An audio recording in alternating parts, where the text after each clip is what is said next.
Taarifa kwa umma. Jeshi la Polisi mkoa wa Kilimanjaro linaendelea kuimarisha usalama wa raia na mali zao sambamba na kushughulika na makosa ya jinai yanayojitokeza kwa mujibu wa sheria. Napenda kuwajulisha wananchi kwamba tunatarajia kuwa na mashindano ya mbio za kimataifa maarufu kwa jina la Kilimarathon mjini Moshi Machi 22, 2026 ambayo yatakuwa na washiriki wengi kutoka mataifa mbalimbali duniani na ndani ya nchi.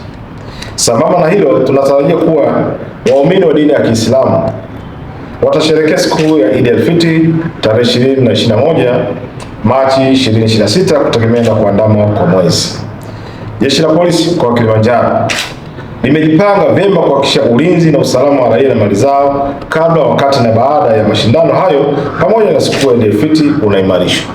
Natoa rai kwa wananchi na raia wa kigeni waliofika mkoa wa Kilimanjaro kufuata sheria na taratibu za nchi ili kuhakikisha mashindano hayo na sikukuu za Eid al-Fitr kufanyika kwa usalama na amani, kwani jeshi la polisi halitasita kuchukua hatua stahiki za kisheria kwa yeyote atakayevunja sheria, kanuni na taratibu za nchi.